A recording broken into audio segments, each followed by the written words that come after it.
That is not your signature, honey. Look at the loop on the B. Whoever signed this paused right here.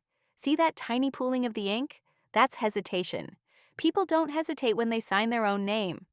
The notary pushed the document back across the scratched laminate counter of the UPS store.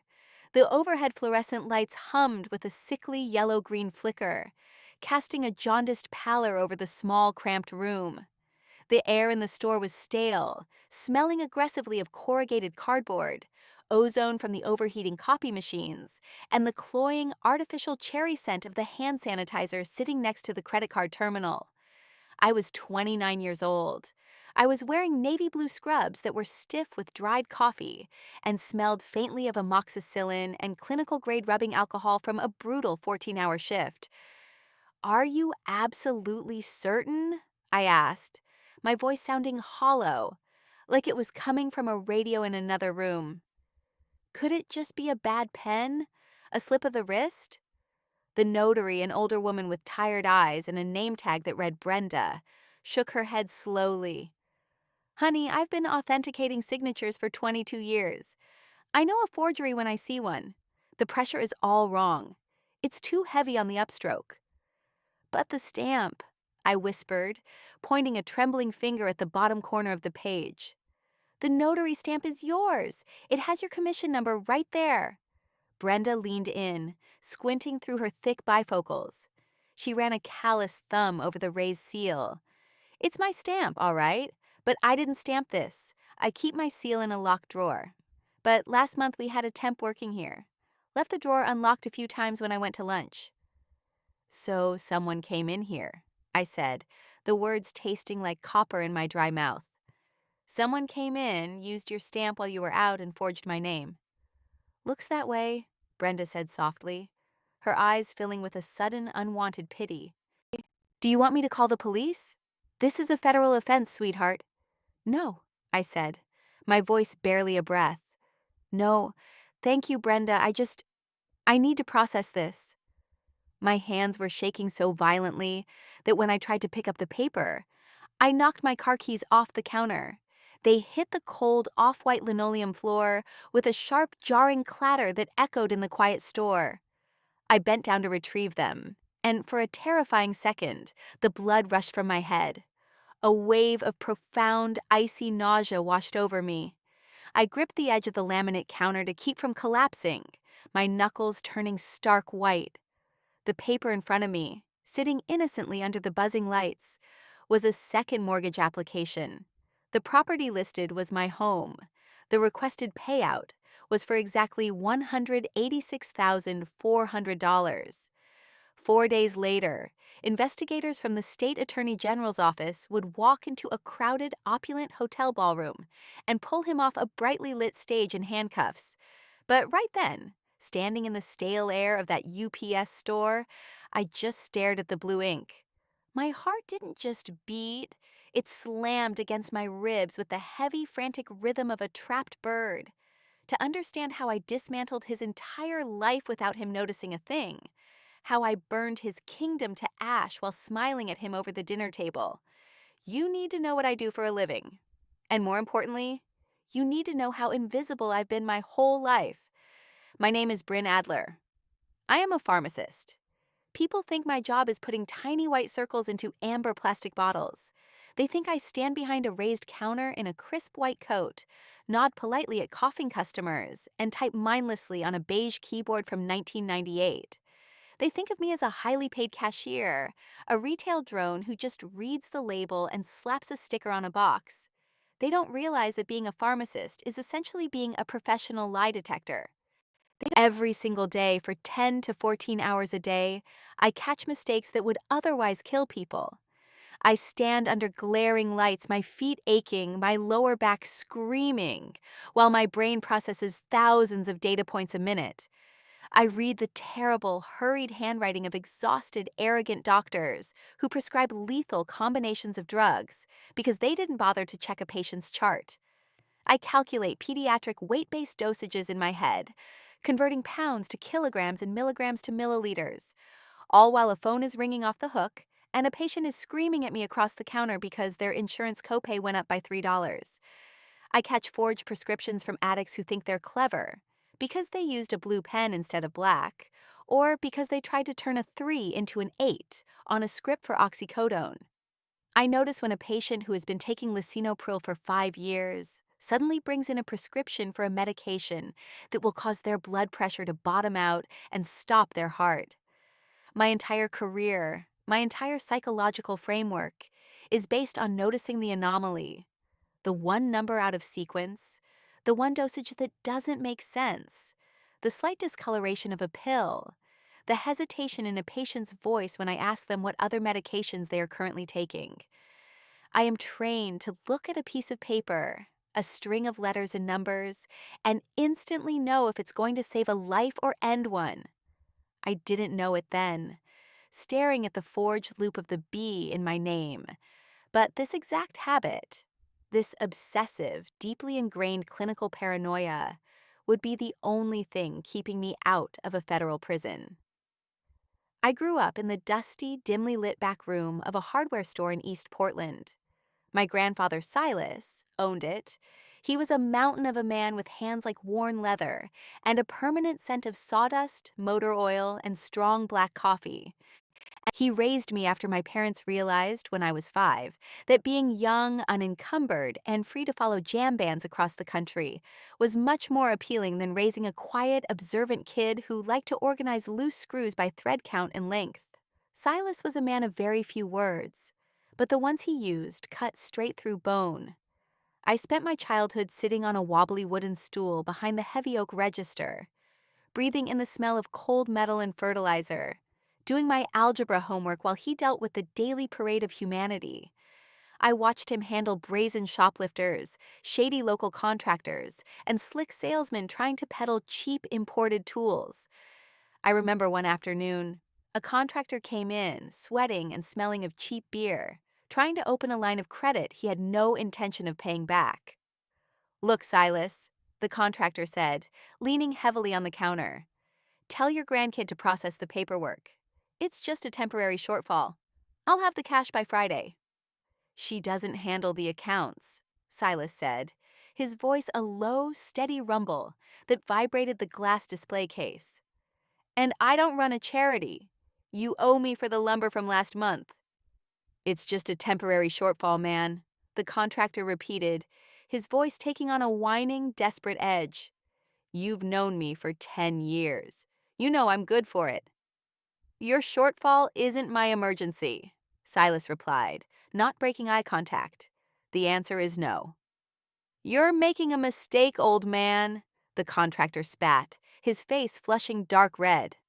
"I'll take my business to Home Depot." Silas didn't blink. He just watched the man storm out, the little bell above the door aggressively jingling. Silas wiped down the counter with a rag, leaned over, looked at the empty doorway, and then looked back at me. "Bryn," he said, his voice dropping into that solemn register he reserved for important truths. "A snake doesn't need to bite you if it can convince you to drink the venom." I nodded, pretending I understood. "What does that mean, Grandpa?" "It means the most dangerous people aren't the ones who attack you," he said, folding the rag meticulously. "They're the ones who smile, tell you exactly what you want to hear, and hand you a poisoned cup. You have to watch their hands, Bryn, not their mouths." I thought it was just a weird, cynical old man saying, a piece of rustic wisdom from a man who had seen too many unpaid invoices. I had no idea I was going to spend 5 years of my adult life cheerfully, willingly drinking poison from a crystal glass. My dream, ever since I was 16, and got my first job sweeping floors at a local pharmacy, was to open my own independent compounding pharmacy. Not a sterile, neon-lit corporate chain where you're timed by a corporate algorithm on how fast you can shove pills into a paper bag, where patient care is sacrificed for shareholder metrics. I wanted a real, old-school pharmacy, a place where we custom-make medications from scratch for patients with unique allergies, mixing powders and creams with mortars and pestles, a place with dark wood counters and soft lighting, a place with my name on the door, Silas Compounding. I saved every single penny from my first job.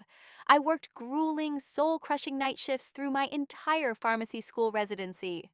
While my classmates were out at bars in the Pearl District, I was eating 70-cent ramen noodles over a textbook on pharmacokinetics. I drove a battered 2009 Honda Civic that smelled perpetually like wet dog and old French fries, even though I didn't own a dog and rarely ate fast food. I was meticulous. I was careful. I built my life brick by boring brick. And then I met Julian Thorne. And for the first time in my fiercely guarded, highly structured life, I thought I'd found my person. I was wrong. I was so spectacularly wrong. Julian was everything I wasn't. I was a background character. He was the main event. He was loud. He was intensely charismatic. He walked into a room and the oxygen just seemed to rush toward him, pulled into his orbit by sheer gravitational force. We met on a dreary Tuesday in October at a food truck pod in downtown Portland. The sky was spitting a cold, misty drizzle. I was sitting alone on a damp, splintering picnic bench, huddled in a raincoat, eating spicy peanut noodles from a Thai cart, and reading a dense clinical journal on the adverse interactions of selective serotonin reuptake inhibitors. He walked up, balancing a plate of steaming street tacos, and without asking, he slid onto the bench across from me. Please tell me that reading about SSRI interactions is for school, and not just light Tuesday afternoon reading, he said, flashing a smile that was perfectly asymmetrical. I looked up, startled, pulling my journal closer to my chest. It's for my continuing education credits. I'm a pharmacist. A pharmacist, he repeated, his eyes widening with genuine, or at least masterfully faked interest. That requires a massive brain. I'm Julian. Bryn, I said, cautiously taking a bite of my noodles. And it just requires a lot of memorization, mostly. Don't sell yourself short, Bryn, he said, leaning forward. He smelled like cedar wood, expensive citrus cologne, and rain. I admire people who heal. I try to do a bit of it myself, but on a macro level. He ran a local nonprofit called the Portland Wellness Initiative. He explained it to me over the next hour with this burning, undeniable passion in his dark eyes. They secured city grants and private philanthropic donations to assemble and distribute specialized medical kits to the unhoused population living in the sprawling tent cities along the Willamette River. Clean bandages, antiseptic washes, naloxone for overdoses, emergency asthma inhalers, clean syringes. He sounded like a modern-day saint. He spoke with the cadence of a politician and the earnestness of a youth pastor. He looked like a guy who should be modeling fleece vests in a Patagonia catalog, with perfectly tousled hair and a strong, reassuring jawline. It's hard work, he said, sighing dramatically and looking out at the rain. But when you see a guy breathing again because of a naloxone kit your team provided, it makes the endless bureaucracy worth it. That's incredible, I remember saying, feeling a sudden sharp pang of inadequacy about my own quiet life counting pills. You're really saving people. Looking back, the red flags weren't just flags. They were a full televised military parade. But I chose to see them as charming quirks. I chose to drink the venom because it tasted so sweet. When we started dating and eventually moved in together, the anomalies began to surface. But I categorized them, filed them away as insignificant data points. I noticed his phone was always placed face down on any surface. Always, without fail. If we were at dinner at Marco's, this little dimly lit romantic Italian place we loved in the Hollywood district, and his phone buzzed against the white tablecloth, he wouldn't just glance at the notification like a normal person. He would stop talking mid-sentence. He would pick up the device, physically tilt the screen away from me like I was a spy trying to steal state secrets, type a rapid, frantic response with his thumbs, and then flip it perfectly face down again. Everything okay? I asked once, swirling the heavy red wine in my glass, trying to sound casual. You seem stressed. Just the grant writers, he said, flashing that perfect disarming smile, reaching across the table to squeeze my hand. They panic if I don't answer them within 3 minutes. City deadlines are brutal, babe. You can take a night off, I offered softly. Brutal. The city won't collapse. You don't understand the pressure, Bryn, he said, his smile tightening just a fraction of an inch. When I don't answer, funding gets delayed.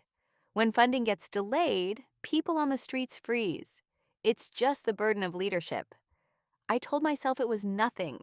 I told myself he was a hero, and heroes had to be constantly vigilant. It wasn't nothing. Then there was the password change on his laptop. For the first year we lived together, we shared the passcode to his sleek silver MacBook because I'd sometimes use it to check my pharmacy continuing education credits when my ancient Dell was updating. One rainy Sunday morning, I was sitting on the couch with a cup of tea, trying to log into the state pharmacy board portal. I typed the code, his birthday, and the year we met. The screen shook, flashing a red incorrect password warning. I tried again. Nothing. Julian walked out of the bedroom, toweling his damp hair. "Hey," I called out. "Did you change the laptop password? I'm trying to log my CE hours." He froze. His shoulders instantly tensed, the muscles bunching under his t-shirt. He walked over and quickly pulled the laptop out of my lap, closing the lid with a sharp snap. "Yeah," he said, his voice suddenly clipped and defensive. "I had to." "Oh," I said, taken aback by the sudden aggression. "Okay, what's the new one?" "I can't give it to you, Bryn." "What? Why? It's just a computer. I need to check my hours." "It's a security protocol for the nonprofit," he said, running a hand through his hair, pacing slightly. "Donor confidentiality. We just had an audit. You wouldn't understand how strict city compliance is with digital privacy. If they found out I shared access, I could lose my funding." "Julian, I'm your wife," I said, a knot forming in my stomach. "I deal with HIPAA regulations every single day. I know how to not look at confidential files." "It's not about trust, Bryn. It's about the law," he snapped, his voice rising in volume. "God, why do you always have to make everything an interrogation? Just use your own damn computer." I should have noticed that phrasing. "You wouldn't understand. Why are you making this an interrogation?" He used those phrases a lot. They were his smoke grenades, deployed whenever I got too close to a truth he wanted hidden. The real fracture. The exact moment I first felt that cold, heavy dread settle permanently in the pit of my stomach happened on a Tuesday in November. We had been married for 2 years by then. We had bought a beautiful historic craftsman house in the St. John's neighborhood. It had a wraparound porch and original hardwood floors. I loved it. But I was the one paying 80% of the massive mortgage. Julian explained that his nonprofit was going through a vital restructuring phase, and his executive salary had been temporarily paused by the board until the new fiscal year. I believed him because I loved him, and because he showed me very official-looking, heavily redacted emails from his board of directors. On this particular Tuesday, he told me as he tied his silk tie in the mirror that he had a grueling all-day city council budget meeting downtown. "I'll be in room 402 at City Hall until at least 6, he groaned, kissing my cheek. "Pray for me. These bureaucrats are going to talk me to death." I happened to have a rare afternoon off because the pharmacy was undergoing a plumbing inspection. Around 2 p.m., the rain let up, leaving the city looking washed and bright. I decided to surprise him.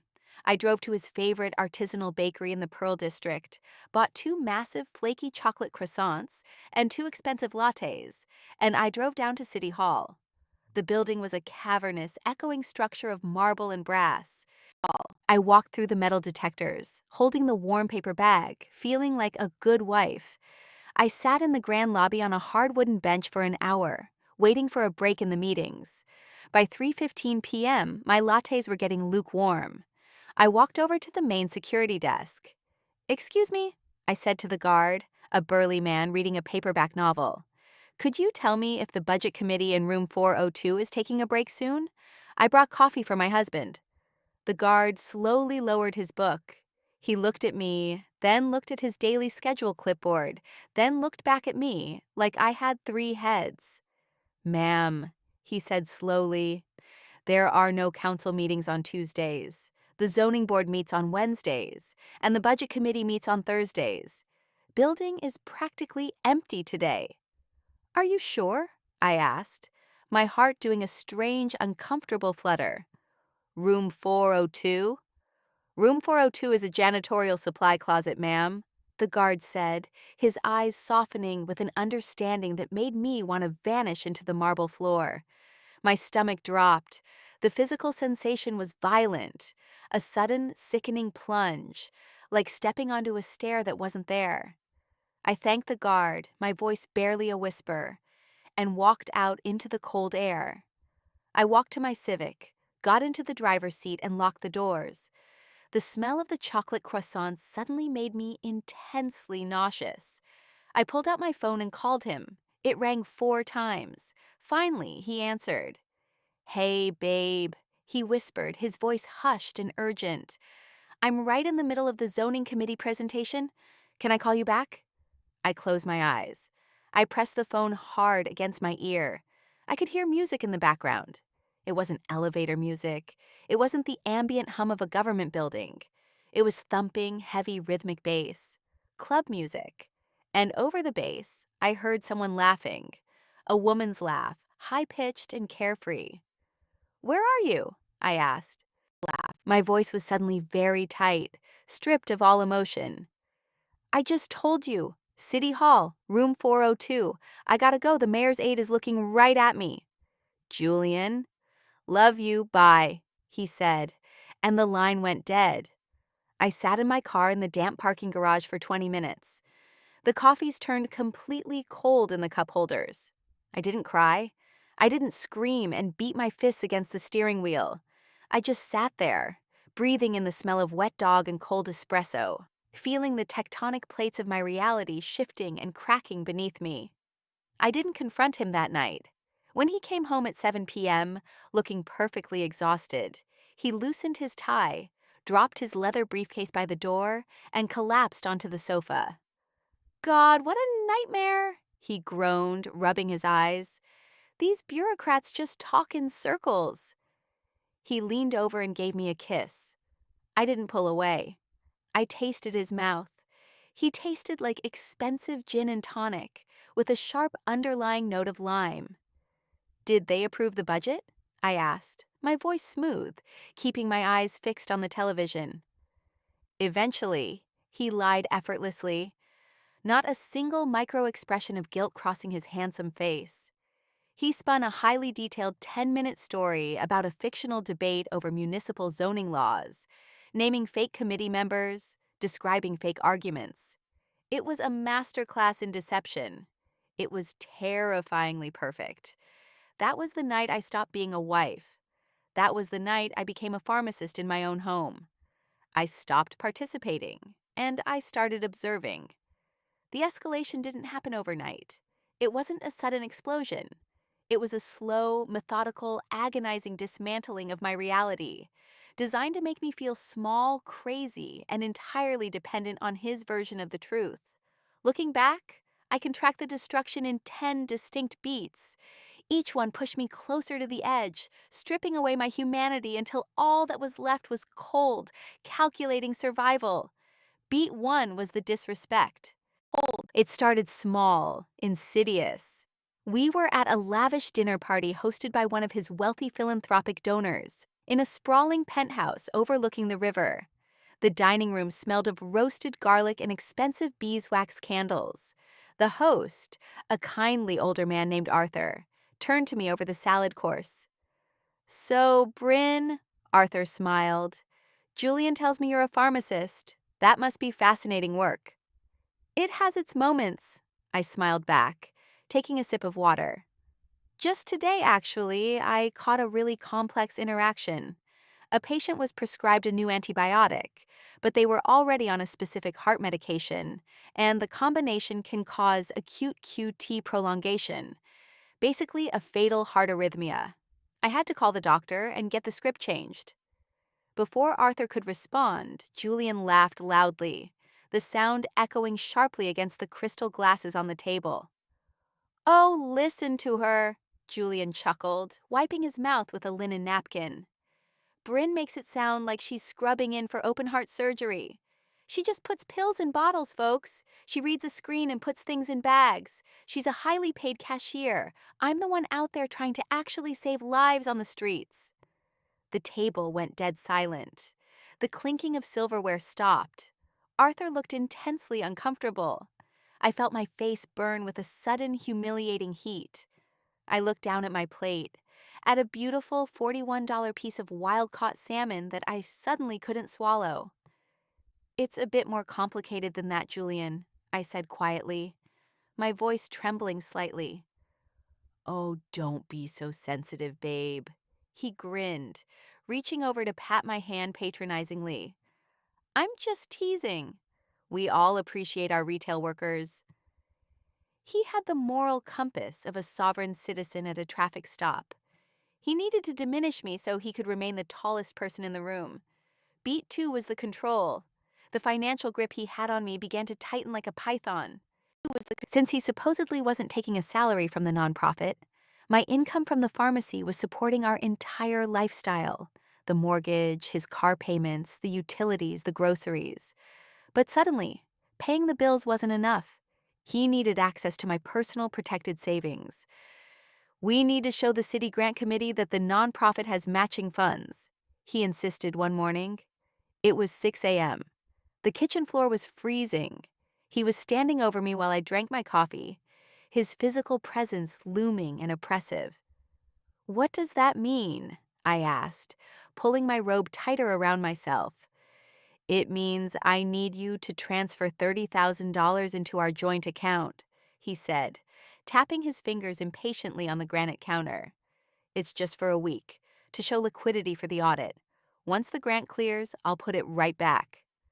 30,000? I choked, nearly spilling my coffee. "Julian, that's my seed money for the compounding pharmacy. I've been saving that for 6 years. I've eaten ramen for that money." His face darkened. The charismatic charm evaporated instantly, leaving something cold, hard, and incredibly ugly behind. "Nobody else would tolerate your obsessive little quirks, Bryn," he sneered, his voice dropping to a nasty whisper. "I'm out here trying to build an empire for us, trying to change the world, and you're hoarding pennies like a pathetic dragon in a cave. Do you want me to fail? Is that it? You want me to be a nobody like you?" "That's not fair," I whispered, tears pricking my eyes. "Transfer the money, Bryn, or I'll know where your loyalties really lie." I transferred the money. I sat at my computer, crying silently, and I hated myself as I clicked the confirmation button. The $30,000 never came back to my account. Whenever I asked about it, he told me I was nagging him. Beat 3 was the replacement. Her name was Chloe. He told me she was 24 years old, fresh out of some expensive, useless liberal arts college on the East Coast, and she was Julian's new lead grant coordinator. She had long, perfectly curled blonde hair, wore designer clothes that didn't match a nonprofit salary, and possessed the emotional depth of a puddle in a Walmart parking lot. I met her a few times when she dropped off paperwork at the house. She always looked at me with this cloying, condescending pity, like I was the drab, boring older sister holding Julian back from his true potential. I make a very specific, highly customized compounded cream. It's a complex hydrocortisone and organic shea butter blend, infused with a very rare, expensive chamomile extract imported from France. I formulate it myself, using my pharmacy equipment. I store it in a specific heavy purple glass jar.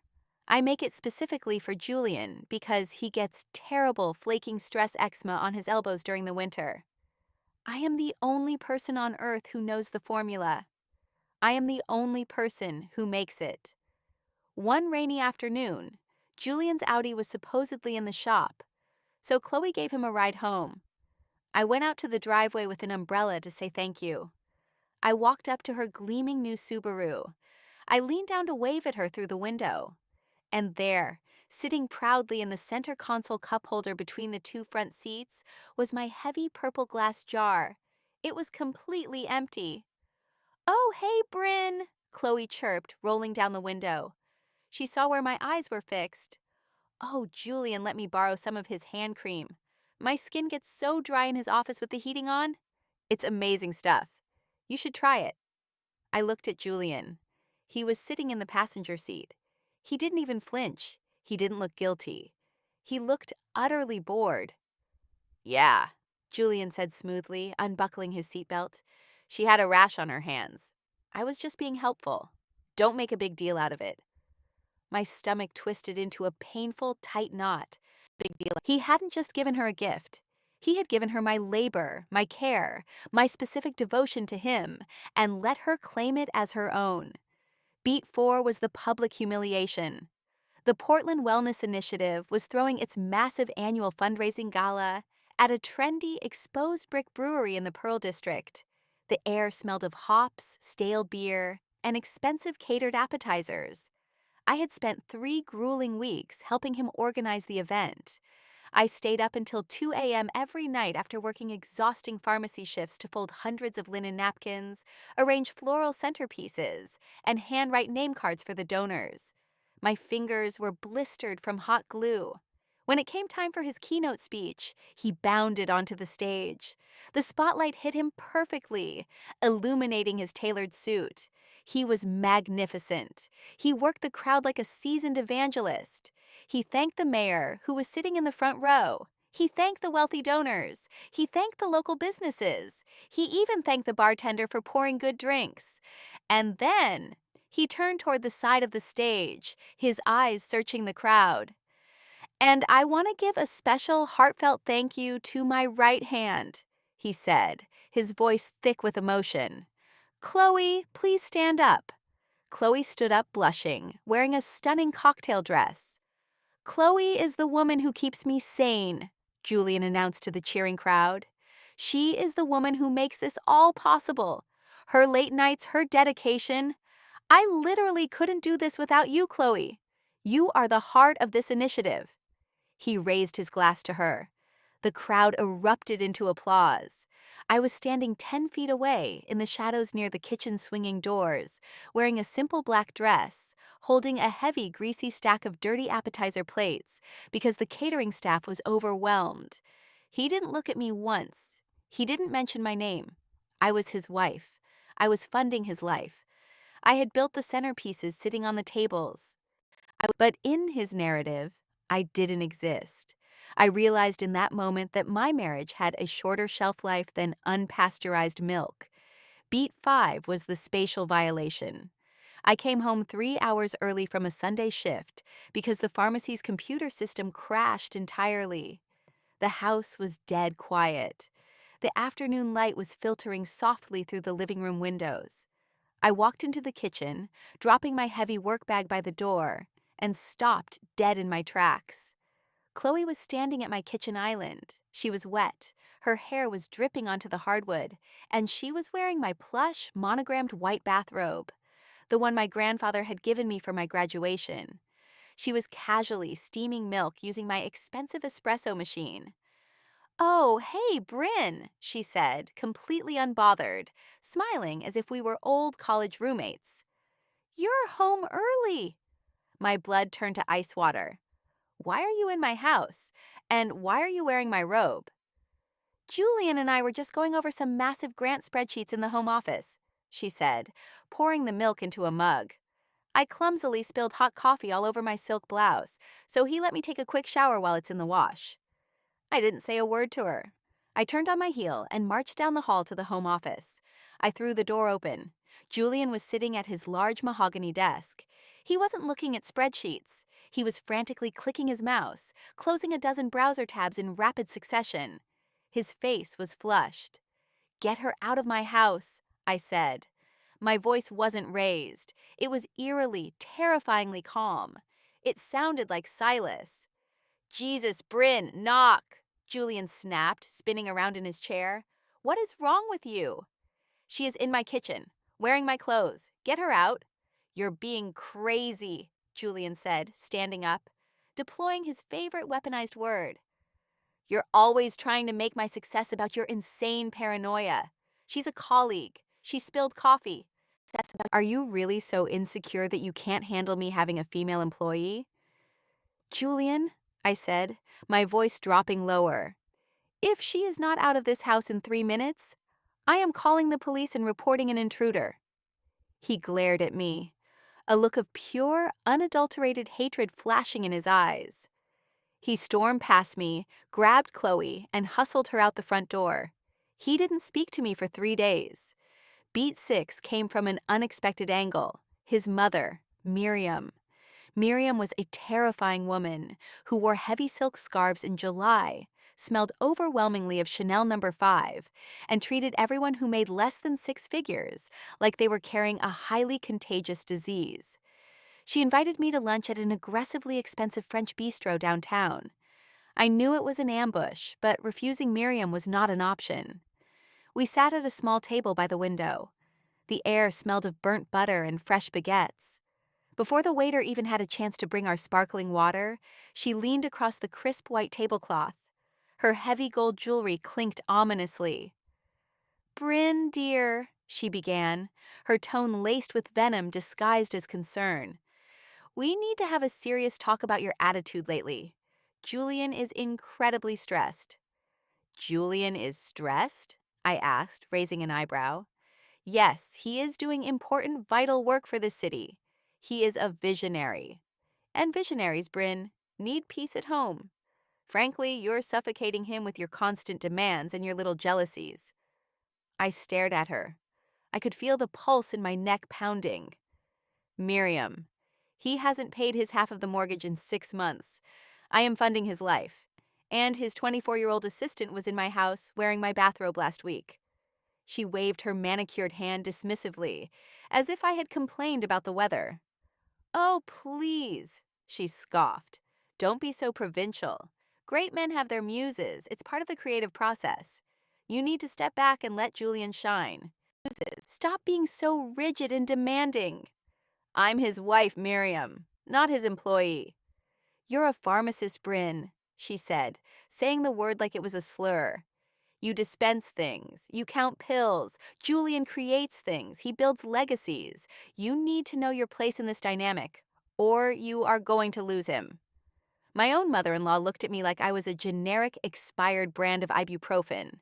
I didn't argue. I didn't yell.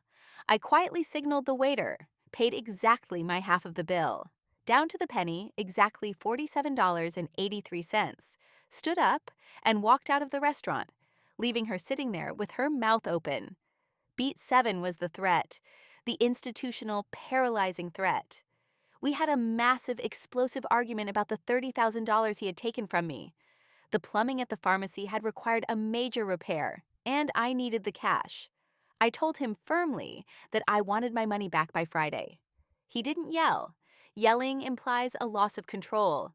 Julian was entirely in control. He backed me into the corner of the narrow hallway near the bathroom. He placed one hand on the wall next to my head, effectively caging me in. He leaned down, his face inches from mine. I could smell the peppermint of his toothpaste and the sour scent of his anger. "Listen to me very carefully, Bryn." He spoke in a low, terrifying whisper that made the hairs on my arms stand up. "If you ever bring that money up again, I will file for divorce tomorrow morning." "Fine," I shot back, my voice trembling. "Do it." "Oh, I will." He smiled, a cold, dead stretching of his lips. "And because I take no salary for my charity work, and you make a very comfortable 6-figure living, my lawyer will make sure I get alimony. A lot of it. I will take half your pension. I will force the sale of this house, and I will take half the equity. I will tie you up in litigation for so long that I will completely destroy your pathetic little dream of opening a compounding pharmacy. You will be paying me for the rest of your life." I stopped breathing. "You wouldn't," I whispered. "I have the best lawyers in the city on my nonprofit board," he whispered back, kissing my forehead gently. "Don't test me, Bryn. You will lose." He had researched it. He had looked into the family law statutes. He knew exactly what legal and financial levers to pull to paralyze me. I was trapped in a cage I had paid for. Beat 8 was the sabotage. To keep me off balance, to ensure I was too distracted to look into his life, he began attacking my sanity. Every pharmacist must renew their state license on a strict deadline, providing proof of continuing education hours. If you miss the deadline, your license is suspended, and you cannot legally work.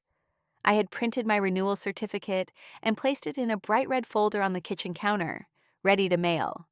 The next morning, the folder was gone. "Julian, did you see my red folder?" I asked, frantically tearing through the kitchen drawers. My heart was racing. The deadline was the next day. "No," he said, calmly sipping his coffee and reading the news on his phone. "You probably lost it. You've been so scattered lately." "I didn't lose it. I put it right here next to the toaster last night." I was panicking now, dumping out the recycling bin, pulling papers apart. "Bryn, stop yelling," he sighed, looking at me with deep theatrical concern. "You didn't put it there. I wiped down the counters last night. There was nothing there. You're imagining things again." "I am not imagining things," I screamed, tearing apart the living room. "I know I put it there." "You need to see a doctor, Bryn," he said softly, shaking his head. "Your memory is completely failing. It's actually getting scary. Maybe the stress of your little retail job is too much for your brain to handle." I spent 4 hours in a state of absolute terror, eventually paying a massive fee to have the state board expedite a digital copy. 3 days later, I found the red folder shoved underneath the spare tire in the trunk of his car. He had hidden it just to watch me break down, just to make me doubt my own mind. Beat 9 was the cruelest moment, the one that still wakes me up at 3 a.m. in a cold sweat. My grandfather Silas died. He had a massive, catastrophic stroke behind the heavy oak counter of his hardware store. He died before the ambulance even arrived. I was devastated. The grief was a physical weight that crushed my chest. He was the only parent I truly had, the only person who had ever made me feel safe. The funeral was scheduled for a rainy, miserable Thursday afternoon. The morning of the funeral, I was standing in the bedroom, wearing a stiff black dress, holding Silas's old scratched pocket watch in my hands, crying silently. Julian walked into the room and pulled a heavy leather garment bag from the closet. He started packing a suit. "What are you doing?" I asked, my voice thick and hollow. "I have an emergency pitch meeting in Seattle," Julian said, briskly throwing dress shirts into the bag. He didn't look at me. "A massive tech donor. If I don't go, the charity goes under. You understand?" "Julian," I gasped, stepping toward him. "It's my grandfather's funeral. It's today, in 3 hours. Please, I need you there. I can't do this alone." I was begging. I had never begged him for anything in my entire life. He zipped the bag with a sharp final sound. He turned to me, his expression flat and annoyed. "I can't, Bryn. The world doesn't stop spinning because an old man died. I have living people relying on me. I'll call you tonight from the hotel." He walked out. He didn't even hug me. I stood in the freezing, driving rain at the cemetery by myself, holding an umbrella that kept blowing inside out. I watched them lower Silas's wooden casket into the muddy ground. I was completely, utterly alone. 2 days later, Julian returned. He threw his garment bag on the floor and went to take a shower. I opened the bag to take his suits to the dry cleaners. I reached into the inner breast pocket of his charcoal jacket to check for pens. My fingers brushed against a piece of stiff paper. I pulled it out. It was a crumpled receipt from a luxury 5-star boutique hotel in downtown Seattle. It wasn't a receipt for a conference room or a business lunch. It was a room service receipt.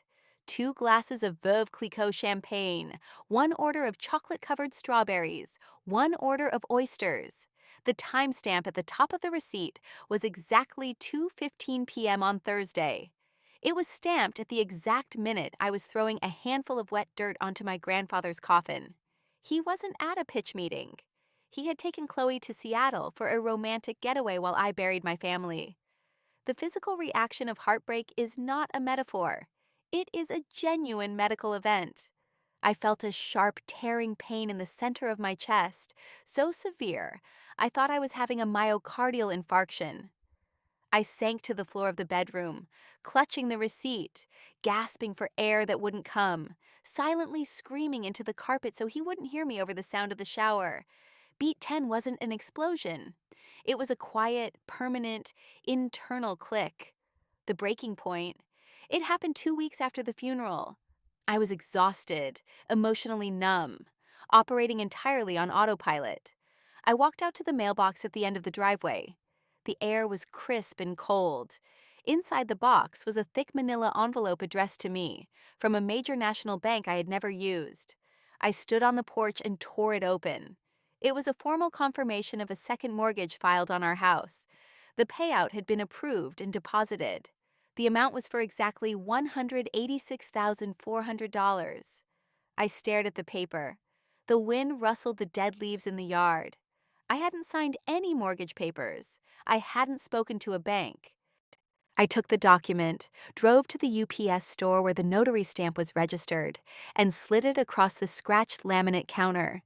That brings us back to the moment under the buzzing fluorescent lights. Back to Brenda, the tired notary, telling me my signature was forged. "That is not your signature, honey," the notary said. I looked at the forged loop of the B. I looked at the notary's stolen stamp. I didn't scream. I didn't cry. I didn't call Julian and demand an angry, tearful explanation.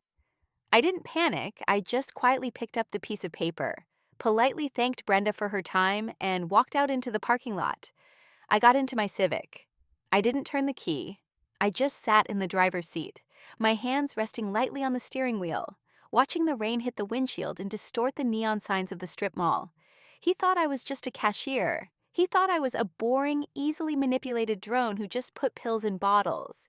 He forgot that my entire life, my entire professional existence, is built on finding the anomaly in the paperwork. What Julian didn't know, what nobody in the world knew, was that the forged mortgage wasn't the beginning of my suspicion. It was just the final nail in his coffin. I had actually started investigating his charity 4 months earlier. It started the night after the incident with Chloe and the bathrobe. He had left his laptop on the kitchen counter and gone out for a run. I was vigorously wiping down the granite with antibacterial spray when the screen suddenly woke up from a system notification. It was an open spreadsheet. I'm a pharmacist. I look at complex spreadsheets of medical inventory, drug interactions, and dosage charts all day long. My brain is hardwired to scan columns of data. I couldn't help myself. I leaned in, the smell of lemon bleach sharp in my nose, and looked at the screen. The spreadsheet was a master financial ledger for the Portland Wellness Initiative. It listed all the medical supplies they were supposedly purchasing with their city grant money: naloxone kits, sterile syringes, vials of insulin, heavy-duty antibiotics, epinephrine autoinjectors, tens of thousands of dollars worth of life-saving equipment. I looked closely at the supplier invoices attached to the ledger, and immediately, instantly, the hairs on my arms stood up, and a cold shock of adrenaline hit my bloodstream.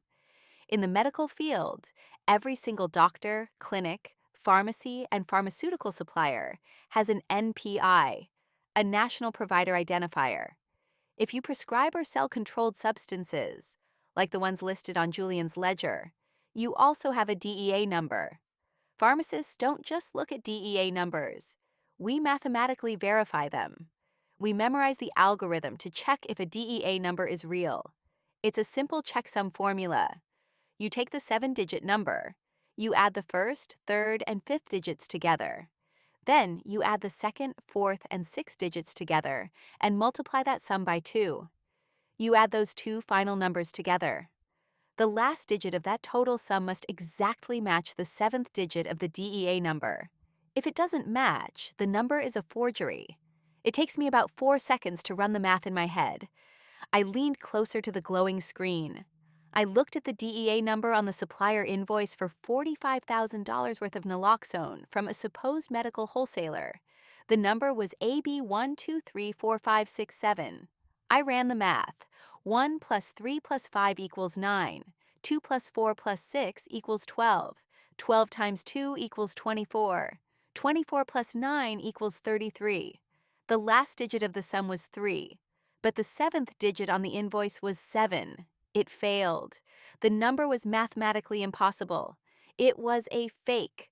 My heart started thumping a heavy, dangerous rhythm against my ribs. I pulled up the State Pharmacy Board database on my phone, a secure system which I have direct access to through my state license. I quickly typed in the NPI numbers listed on the other invoices. The first NP, I belong to a pediatrician operating out of Cleveland, Ohio. I opened a new tab and Googled the doctor's name. The first result was an obituary.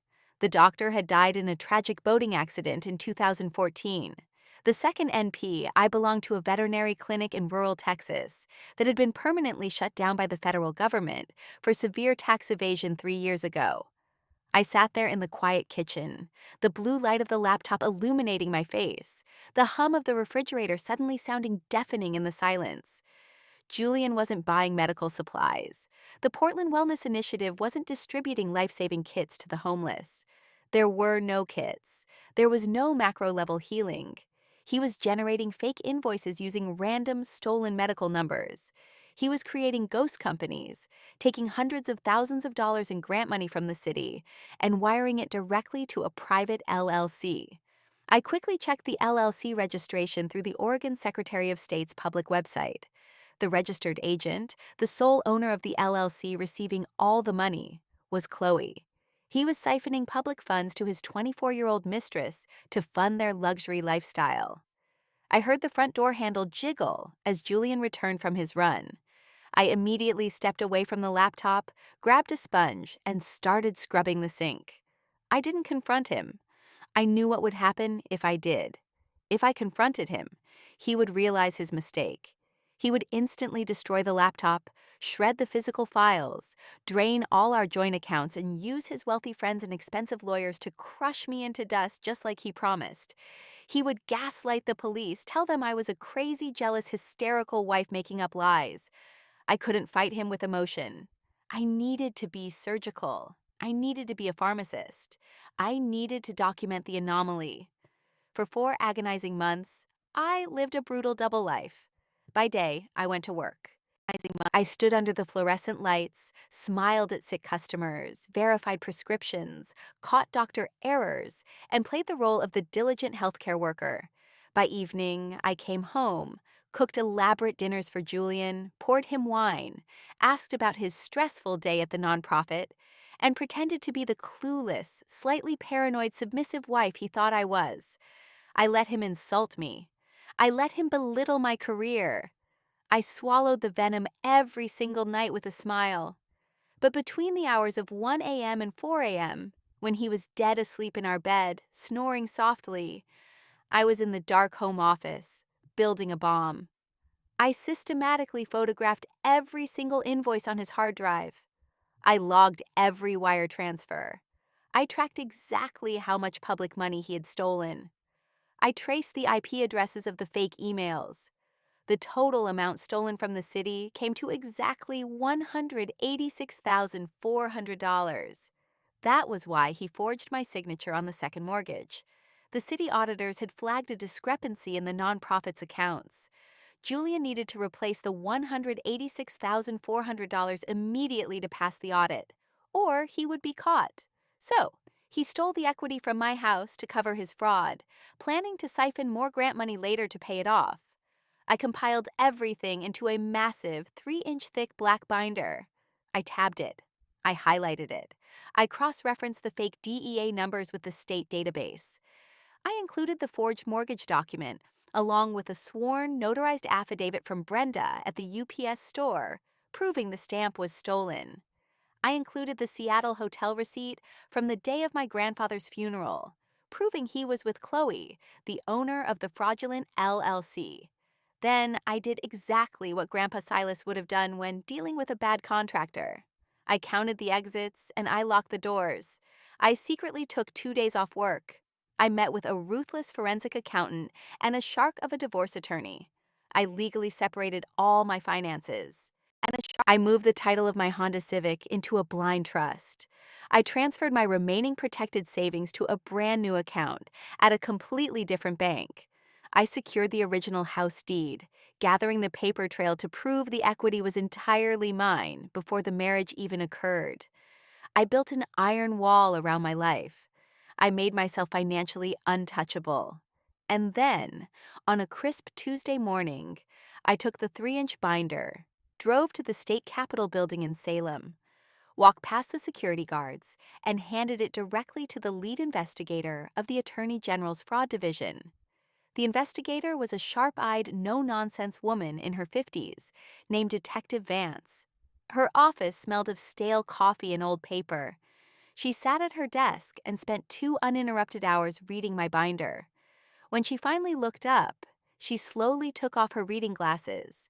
She looked at me with a mixture of shock and profound professional respect. "You did all this yourself?" she asked, tapping the heavy binder. "The financial tracing, the NPI cross-referencing, the metadata extraction?" "I'm a pharmacist," I said simply, sitting with my hands folded in my lap. "I know how to read a medical invoice, and I know how to spot a fake." "Mrs. Thorne," Detective Vance said, leaning back in her chair, "we've been trying to look into this guy's charity for a year, but his political connections with the mayor kept shutting our subpoenas down. We couldn't get past the red tape. You just handed us the murder weapon, the body, and the map, with his fingerprints carved deeply into the handle." I smiled, a genuine cold smile. "My name is Adler. I'm taking my maiden name back." "And detective?" "Yes, Ms. Adler. Julian has a major fundraising gala next Friday night at the Benson Hotel. The mayor will be there. All his wealthy donors will be there. It would be a real shame if his keynote speech was interrupted by a state arrest warrant." Detective Vance looked at me. A slow, terrifying, predatory smile spread across her face. "It would be a real shame indeed," she said.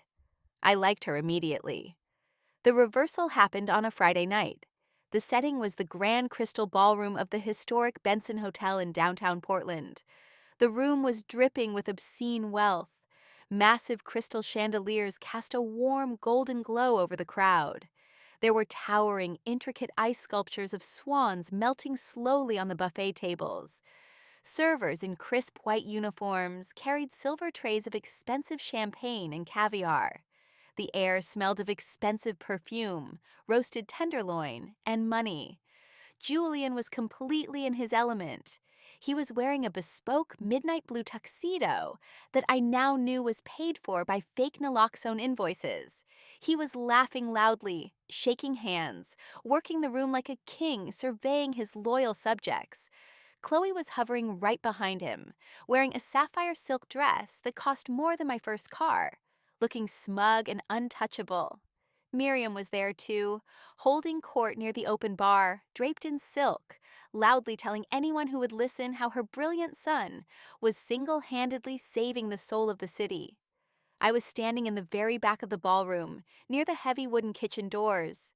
I was wearing a simple, elegant black dress. I held a glass of club soda with lime. I took a deep breath. My pulse was a steady, calm, perfectly regulated 60 beats per minute. I had never felt so peaceful in my entire life. At 8:30 p.m., Julian tapped the microphone on the main stage. The feedback whined briefly, and the room quieted down, turning their adoring faces toward him. "Thank you," Julian began, his voice echoing through the PA system, flashing his megawatt asymmetrical smile. "Thank you all so much for coming tonight. When I started the Portland Wellness Initiative, people told me I was dreaming too big. They said the problem of the streets was too massive. But look at us now." He paused for dramatic effect, sweeping his arm across the room. The crowd murmured appreciatively. "Because of your immense generosity, we are expanding our outreach. We are buying more supplies. We are saving lives every single day." He smiled, a look of pure, unadulterated hubris. "I want to bring my lead coordinator, Chloe, up here, and my mother, Miriam, who taught me the vital value of giving back to those less fortunate. The two women walked onto the stage to a round of applause. Julian beamed, putting an arm around each of them. Peak smugness. He looked invincible. He never saw the heavy wooden doors at the back of the ballroom open. 6 people walked into the room. They weren't wearing tuxedos or evening gowns. They were wearing dark functional suits and heavy navy windbreakers with State AG Investigations printed in bold, bright yellow letters across the back. Detective Vance was leading them, walking with absolute, terrifying purpose. 2 fully uniformed, heavily armed Portland police officers flanked her. The string quartet in the corner stopped playing mid-note. The crowd parted like the Red Sea, falling into a shocked, confused silence. Julian's smile faltered, just for a second, but he quickly tried to maintain the charm. He leaned into the microphone. "Excuse me, officers," he said, his voice carrying a hint of annoyed authority. "I think you have the wrong room. We're in the middle of a private ticketed fundraiser." Detective Vance didn't stop walking until she reached the very edge of the stage.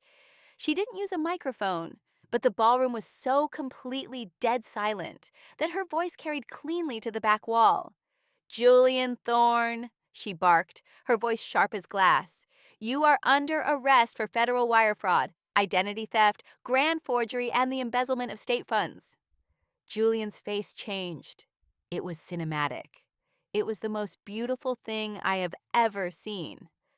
The arrogant, flush color of his cheeks vanished instantly, replaced by a sickly, chalky, terrifying white.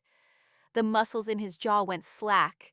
His hands started to shake so violently that the microphone fed back with a sharp, piercing whine as his grip faltered. This is a mistake," his voice cracked, sounding like a frightened child. He looked frantically at the mayor, who was sitting in the front row. The mayor was already out of his chair, backing away toward the emergency exit like the stage was literally on fire, desperately signaling his aides. "Mayor, tell them," Julian pleaded. "I run a registered nonprofit. This is a gross misunderstanding about municipal grant allocation." "We have the invoices, Mr. Thorne," Detective Vance said loudly, stepping up onto the stage. "The ones with the forged DEA numbers belonging to dead pediatricians.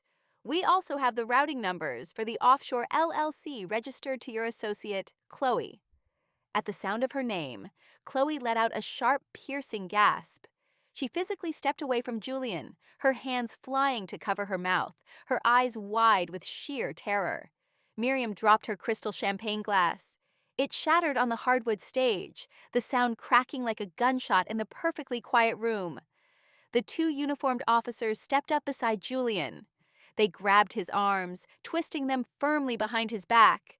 The heavy metallic click-click of the steel handcuffs ratcheting shut echoed through the ballroom. As they marched him roughly down the center aisle, the crowd shrinking back from him in horror, his eyes frantically scanned the room. He was looking for someone to help him, someone to fix it, someone to blame. His eyes found mine. I was leaning casually against the back wall near the exit. I didn't look angry. I didn't look sad. I didn't look triumphant. I just looked at him with the cold, clinical detachment of a scientist observing a specimen in a petri dish. He stopped walking for a fraction of a second. The realization hit him with the physical force of a speeding freight train. He saw the absolute, terrifying calm in my eyes. He saw the club soda in my hand. And he knew. He knew I hadn't lost my mind. He knew I had found the red folder. He knew I had seen the invoices. He knew I had done it. "Bryn," he whispered.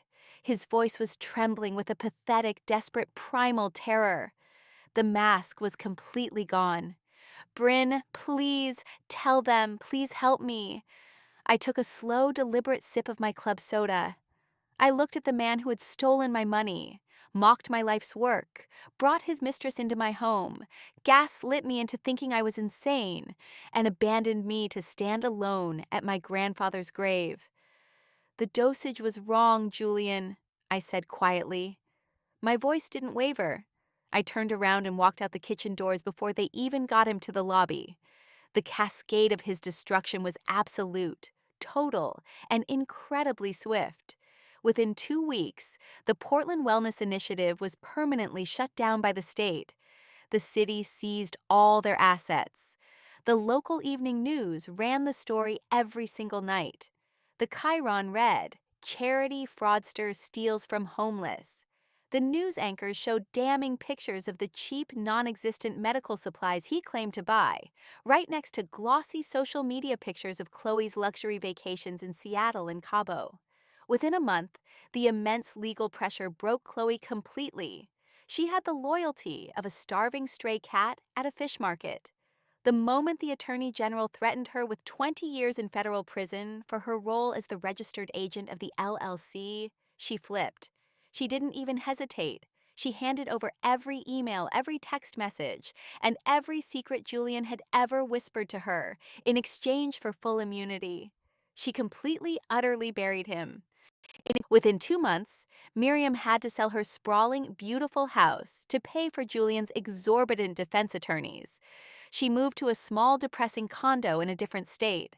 Her elite social circle abandoned her. The very second Julian's pale, terrified mugshot hit the front page of the Oregonian. She tried to call me once. I saw her number pop up on my phone screen while I was cooking dinner. I watched it ring, smiled, and blocked the number without answering. Julian tried to fight the charges, arrogant to the very end. But the 3-inch binder I had built was structurally bulletproof. When the federal prosecutors formally added the grand forgery charge for the $186,400 mortgage to the wire fraud and embezzlement charges, his high-priced defense attorney told him to take a plea deal or face 25 years.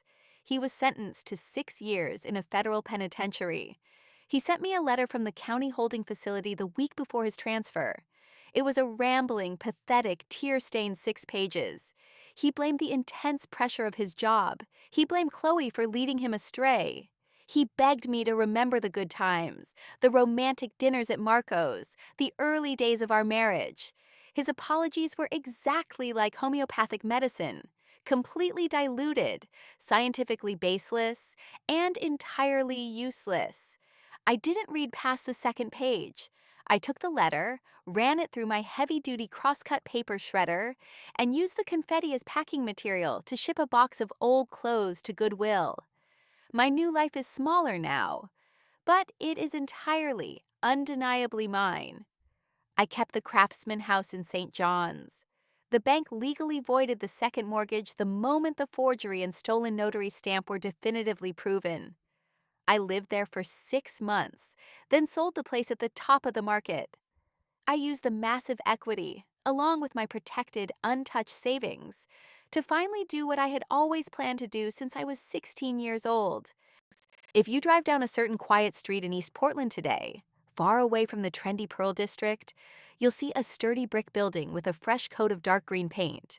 The brass sign above the heavy wooden door reads, "Silas Compounding Pharmacy." I opened it last spring. We don't have a drive-through window. We don't have a corporate timer ticking down seconds on our interactions with patients.